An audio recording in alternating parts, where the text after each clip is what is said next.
Hello नमस्कार जय श्री कृष्ण। स्वागत है तुम सब लोगों का। जय श्री कृष्ण। खैर एनीवेज तो आज हम देखने वाला है बॉस कुछ यूट्यूबर मतलब कि ऐसे यूट्यूबर जिन्होंने यूट्यूबर वो रिकॉर्ड देयर फाइनल मोमेंट। कुछ ऐसे यूट्यूबर जिनकी जान जाने से पहले उन्होंने अपने फाइनल जो रिएक्शन था या फिर जो कुछ भी मूवमेंट था उसे रिकॉर्ड कर लिया। ओके बाय एक्सीडेंट मतलब एक्सीडेंट से पहले होने वाली कुछ चीज़ें। और सबसे पहले बात करें तो भैया ये इसके चैनल के नाम, अगर तुम्हें इनके वीडियो पसंद आते हैं जो कि मुझे खुद बहुत ज़्यादा पसंद आती है, मैंने इस चैनल को सब्सक्राइब नहीं किया, तुम देख सकते हो, लेकिन बार बार रिकमेंड होती है और मैं रिकमेंड होती है तो मैं ऑटोमेटिकली इस पर क्लिक करता हूँ। तो भैया देखते देखते मज़ा आएगा मज़ा आएगा। ओके और दूसरी बात, अगर तुम्हें ये वीडियो पूरी देखती अच्छी लगती है तो प्लीज़ लाइक शेयर सब्सक्राइब बंदे को ज़्यादा तुम उसके और भी ज़्यादा वीडियोस देखने तो ओके रिच कोई।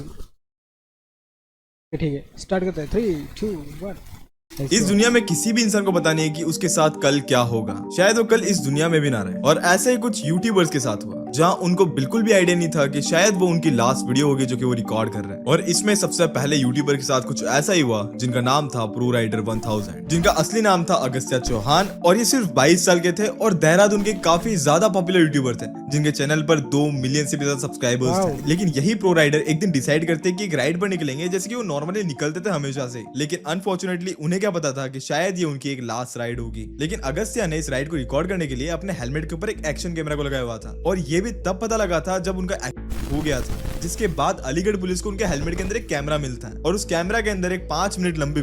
अच्छा मतलब कि ये फुटेज अपलोड नहीं थी, ये पुलिस वालों को मिली थी ये फुटेज। ओके कैमरा के जरिए ठीक है। वीडियो थी। इस फुटेज के अंदर ये दिखता है कि अगस्त्य ने 294 किलोमीटर पर आवर की स्पीड को टच किया था और वो उस राइड के अंदर अपने दोस्त आमिर माजिद के साथ कॉल पर बात भी कर रहे होते। भाई 300 भाई बंद 300 तक ले गया था अपनी बाइक को।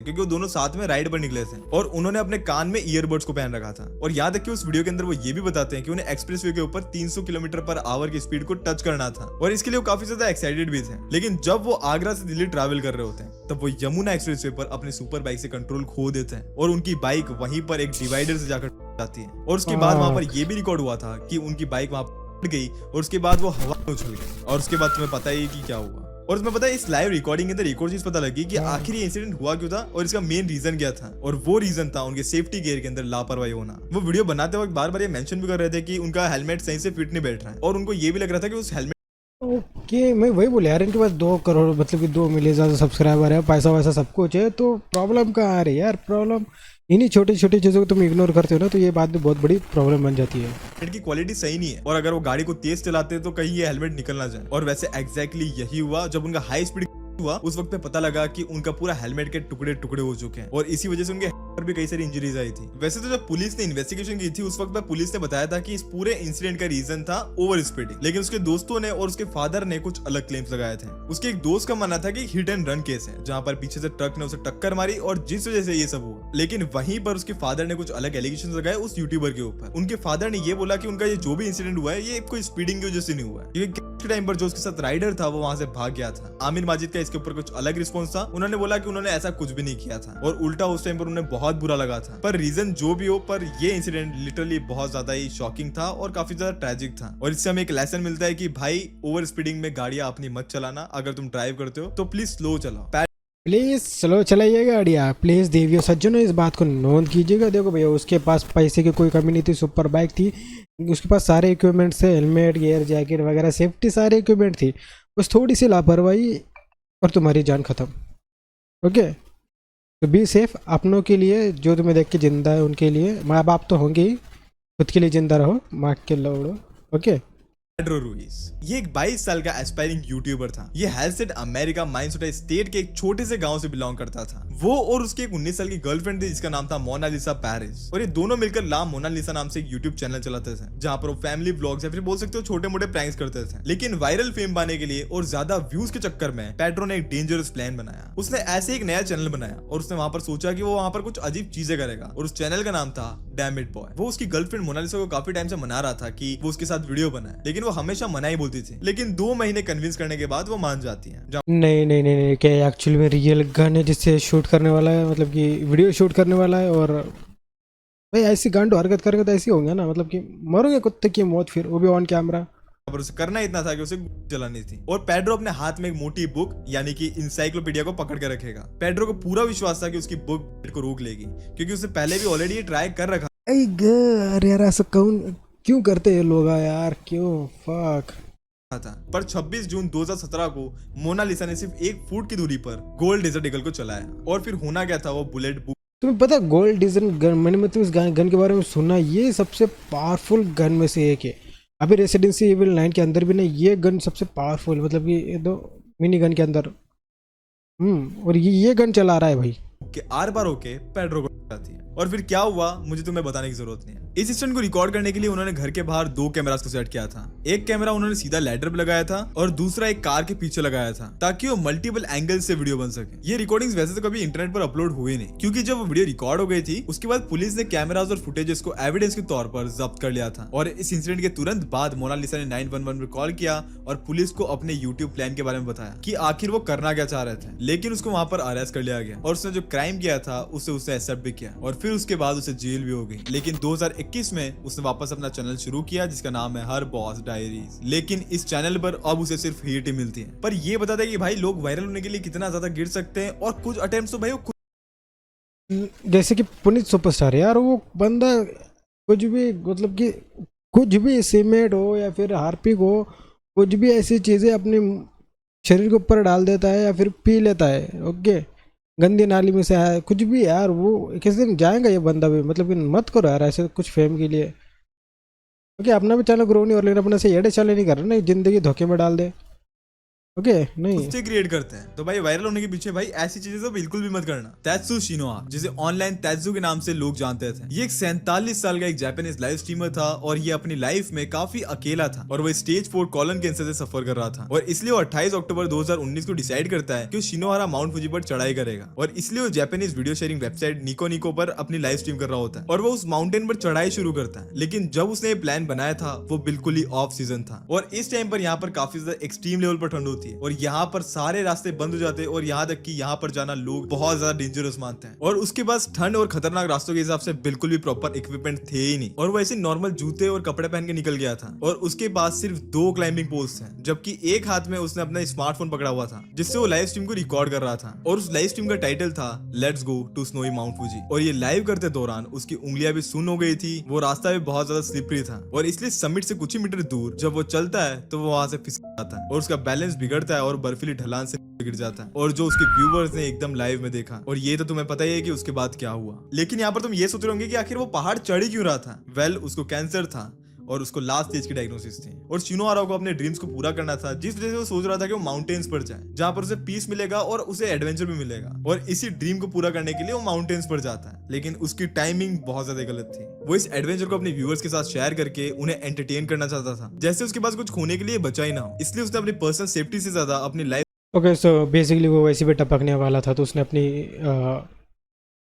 सपने पूरा करना सही समझा। बट कहीं ना कहीं अकेला जाना और इक्विपमेंट ना लेके जाना या फिर ऑफ सीजन या फिर कोई यहाँ पे कोई था नहीं उसकी मदद करने वाले, ये थोड़ी एडे चाले हो गए। ओके, बाकी उसके ख्याल नेक थे। ओके, स्ट्रीम और ऑनलाइन फिल्म को ज्यादा प्रायोरिटी दी। याद है कि उस लाइव स्ट्रीम के अंदर उसे फ्रोज बाइट भी होने लग गया था, लेकिन फिर भी वो ये बोलता है कि मुझे चलता रहना होगा। जितने भी व्यूअर्स उस टाइम पर वो लाइव स्ट्रीम को देख रहे थे उन्होंने पुलिस को कॉल किया और इन्फॉर्म किया उन्हें कि ऐसा कुछ हुआ। पुलिस ने अगले दिन एक सर्च हेलीकॉप्टर को लगाया और 10 मेंबर की ग्राउंड रेस्क्यू टीम को भेजा। 2 दिन बाद 30 अक्टूबर को उनकी सर्च टीम को शिनोहारा की बुरी तरीके से डैमेज हुई मिली। ये समिट से लगभग 2 किलोमीटर दूर 7 स्टेशन के तायोगान माउंटेन हट के पास मिले थे। और यहाँ तक कि जो उसकी क्लिप्स थी वो टिकटॉक, यूट्यूब, ट्विटर हर जगह पर वायरल हो गई थी। लेकिन 2020 में शिनोहारा को एक अवार्ड मिला था जिसका नाम था डैविन अवार्ड। ये अवार्ड उन लोगों को मिलता है जो कि बहुत अजीब तरीके से या फिर बोल सकते हो कुछ अलग ही तरीके से अपनी जान को गंवाते हैं। जैसे मान लो अच्छा इसके लिए भी अवार्ड मिलता है, मतलब तुम कैसे मर रहे हो इसके लिए भी अवार्ड मिलेगा।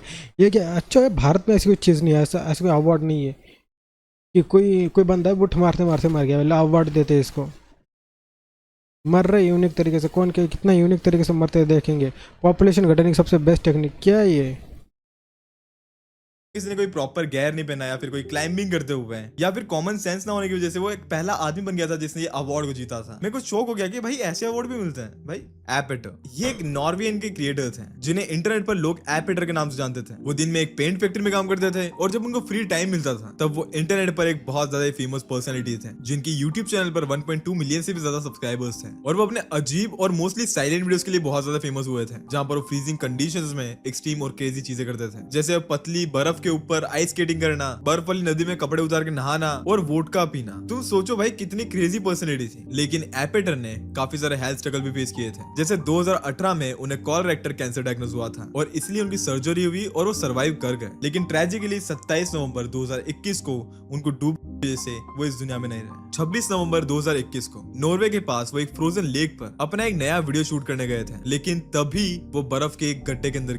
वो नॉर्मली तो हर बार उधर से बाहर आ जाते हैं और उनको कुछ होता भी नहीं, लेकिन इस बार वो उधर से निकल भी नहीं पाए। एक विटनेस ने उनकी आवाज सुनी और वो मदद के लिए उधर आया, जिसके बाद गोताखोरों ने उन्हें पानी से बाहर निकाला और वहां पर एम्बुलेंस आई और वो उन्हें हॉस्पिटल ले गए। लेकिन वो बहुत ज्यादा देर तक पानी के अंदर थे तो उन्हें बचाया नहीं जा सका। लेकिन उनकी डेथ में एक बहुत बड़ी आयरनी थी, क्योंकि सिर्फ 5 दिन पहले उन्होंने अपने बर्थडे के दिन एक वीडियो अपलोड किया था, I am not dead, I am 57 today. और इसके बाद कुछ ऐसा हो जाएगा ये किसी ने नहीं सोचा था। और इस इंसिडेंट के बाद उनके फैंस ने उन्हें ट्रिब्यूट दिया और शायद उनके फैंस उनकी इस एनर्जेटिक पर्सनैलिटी को कभी भूल नहीं पाएंगे। जैकब कॉकल एक ओके, तो अगर खैर छोड़ो यार, मैं पता नहीं क्या ही बोल दूंगा। 28 साल का सर्फर था जिसने कई सारे अवार्ड। सारे बच्चे मर रहे, अरे 22 साल 23 साल 24 साल 25 साल, मतलब कि हाँ ये सीनियर सिटीजन था। लेकिन ओके ठीक है, देखते हैं इसकी क्या है। फोटोग्राफर था। ओके, मैं भी थोड़ा सा हूँ छोटा मोटा फोटोग्राफर। जीते थे और ये अच्छा खासा फोटोग्राफर था जो कॉर्नवॉल से बिलोंग करता था। यहाँ तक कि उसे वहाँ की लोकल सर्फिंग कम्युनिटी में बहुत ज्यादा रेस्पेक्ट मिलती थी और वो अपने एक्सट्रीम स्टंट्स के लिए बहुत ज्यादा फेमस था, खासकर स्टंटमैन के अंदर। जैसे कि जो वर्फुल्स होते हैं या फिर बोल सकते हो तुम्हें भंवर क्या होते लगता है हैं इसे पानी के मरने की अंदर, क्या उसमें काफी कहानी अपने है? स्टंट्स करता था। लेकिन उसे कई सारे अवार्ड्स मिले थे, जैसे कि द गार्डियन की तरफ से उसे 2012 में the travel photographer of the year का अवार्ड मिला था। और ये रिस्क लेने का फैक्टर उसकी फैमिली ट्रेजेडी से जुड़ा हुआ था। जब उसकी 17 साल की बहन ग्रेस की ब्रेन ट्यूमर से डेथ हो गई थी, तब उसने अपने बेडरूम के एक वॉल पर लिखा था कि वो वर्ल्ड का एक फेमस फोटोग्राफर बनेगा और किसी भी चीज को अपने रास्ते में नहीं आने देगा। यहाँ तक कि वो अपने डेंजरस वाटर स्टंट्स को अपने यूट्यूब चैनल वर्फुल्स हिटमैन पर डॉक्यूमेंट करता था। पर 28 मई 2013 को जैकब एक बहुत खतरनाक वर्फुल को फिल्म करने गया था। मतलब तुम ऐसा समझ लो जो अंडरग्राउंड टनल्स होती है वहां से जब, अच्छा, मतलब कि जो पानी के अंदर जो ऐसे गोल गोल राउंड राउंड ये जो होते टोर्नेडो टाइप, उसके अंदर एक छलांग लगाता था और वहां से बाहर निकलता था। पानी गुजरता है तो भाई वर्फुल्स बनते हैं। तो ऐसे ही कुछ वहां पर भंवर बन रहा था और उस वक्त पर उसने वहां पर एक वेट सूट पहना था और एक घोड़े का मास्क पहना था। उसने जानबूझकर उस घूमते हुए भंवर के अंदर लगा दी। उसने अपने दोस्त को बोला कि वो कोने में खड़े खड़े उसे रिकॉर्ड करें। वो अपने दोस्त को ये भी कहता है कि वो पानी बहुत ज्यादा सेफ है और वो उसको कंट्रोल कर सकता है। लेकिन वो वर्फुल बहुत ज्यादा तेज हो रहा था और ऊपर से बहुत ज्यादा खतरनाक होता जा रहा था। और पहली बात तो ये कि भाई हम नेचर के साथ कभी खिलवाड़ नहीं कर सकते, क्योंकि कब क्या हो जाए इसका हमें आइडिया ही नहीं है। एक आखिरी अंडर वाटर शॉट लेने के चक्कर में जैकब ने अपने दोस्त से एक गोप्रो कैमरा मांगा जो कि एक पोल से अटैच था और फिर उस घूमते हुए पानी के अंदर उसने डाइव लगाई, पर वो कभी बाहर वापस नहीं। जब जैकब पानी से बाहर नहीं निकला तो उसका दोस्त बहुत ज्यादा घबरा गया और उसने टनल्स के अंदर और पानी के अंदर ढूंढना शुरू किया कि आखिर वो गया कहाँ। करीब 15 मिनट के बाद डेविड को जैकब की बॉडी हार्बर के दूसरे एंड पर पानी में मिलती है और वहां पर उसकी उल्टी तैरती हुई नजर आती है। वो उसे एयरलिफ्ट करके उसे वहां से हॉस्पिटल ले गया, लेकिन अफसोस उसे वहां डिक्लेयर कर दिया गया। सबसे ट्रेजिक बात तो इसमें ये थी कि जैकब उस दिन से ठीक एक दिन पहले हुई थी जब उसे अपनी दादी और उसकी बहन की अस्थियां बहानी थी। आखिर में यार कितना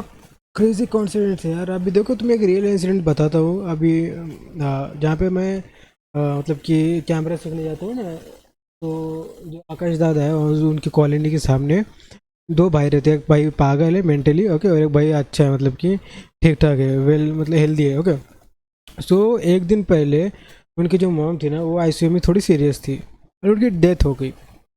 और उसी के मतलब उसी दिन शाम को वो जो भाई होता है ना, जो जिसकी मेंटल हेल्थ अच्छी होती है, फिजिकल अच्छी होती है, वो फांसी ले लेता है। मतलब एक ही दिन में 2 चीज़ें। और उसकी जो बहन होती है, मतलब यार इतना, मैं क्या बताऊँ, मेरे दिमाग में ना ट्रॉमा मतलब कि अभी भी है कि वो रो रही है, ऐसे चिल्ला रही है। मैं जब कैमरा हम शूट से आए थे, ओके, कॉलोनी के ठीक सामने वाला घर, और इतना ज़्यादा वो मेंटली डिस्टर्बिंग था ना, मतलब अच्छा नहीं लगता यार देख के। मेरे आंसू निकलने वाले थे। इससे पहले मैं वहाँ से चला गया कि कोई रो रहा है, चिल्ला रहा है। सोचो, एक जान जवान बेटा और एक माँ, दोनों ही